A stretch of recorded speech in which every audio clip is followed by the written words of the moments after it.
First, we're going to start tonight with that Davis serial stabbing trial. The judge making this announcement today. As to the remaining counts, at this time, the court declares a mistrial. So the 12-person jury finding Carlos Dominguez not guilty on first-degree murder charges. But deadlocked on a deciding verdict, second-degree murder charges, with 10 jury members saying he was not guilty, voting for acquittal, and 2 saying he was guilty.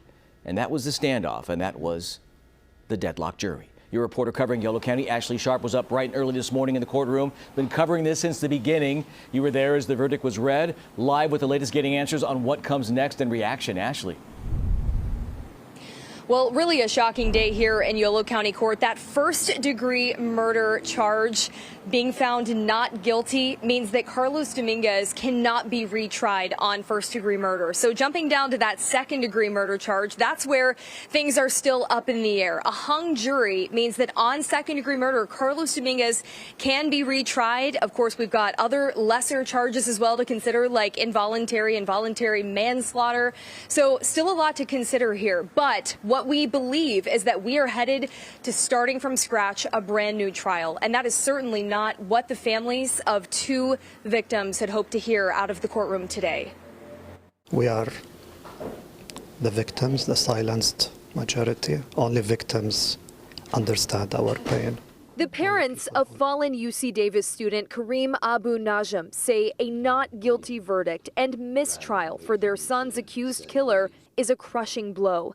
Najm was stabbed in Davis's Sycamore Park more than 50 times. Today is stab number 53. Davis's beloved compassion guy, David Bro, was the victim in the first stabbing. His sister Maria Bro, his fierce advocate. That's the most important thing to me right now. I'm holding him in my heart and I'm remembering his mission.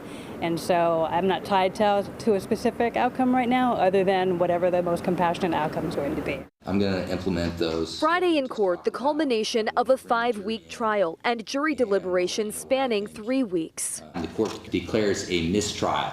Carlos Dominguez remained emotionless as the judge announced first he was found not guilty of first-degree murder and that the jury was hung, unable to reach a unanimous verdict on the charge of second-degree murder. And the simple question is, do you need more time? That question was posed to all 12 jurors. Each said no, that they'd been deadlocked for a week. It would be good if it were wrapped up just so that we don't have this hanging over our heads. But this is how the process plays out.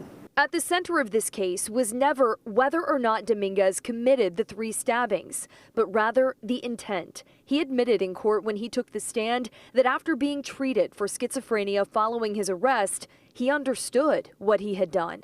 I started to realize that the people that I thought were shadow shapeshifters that I had stabbed were actual people. Now, a mistrial means a retrial with a brand new jury is on the table. Is it discouraging to you to have to go through a trial like this again? Absolutely. It was a nightmare. And the fact that we will have to pass through it again is unbearable. Heartbreaking to hear that there from Kareem Abu Najm's father. He said it there, unbearable to have to go through all of this. We know right now, we learned in court, we're going to be back here to reconvene on July 24th. Again, what we're expecting is that they are going to announce a retrial on the second-degree murder charges and those lesser charges as well.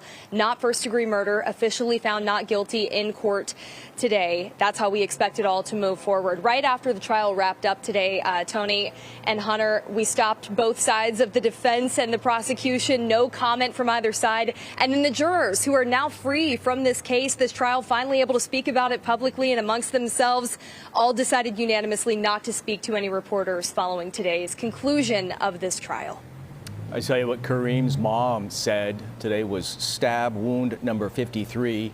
Making a reference to how many times her son was stabbed is just chilling. We heard from the victims' families, but what about the surviving victim out there, Kimberly? How was she doing? Was she in court today?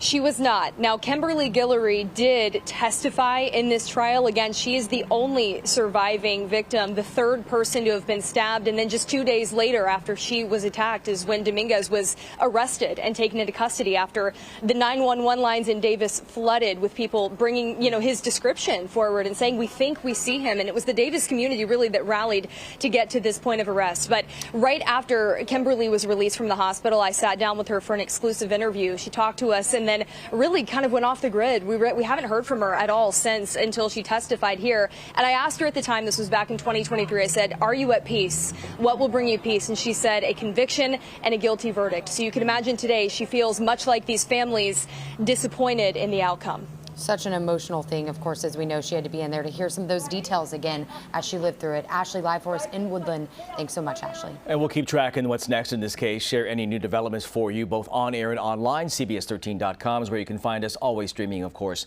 on CBS News Sacramento.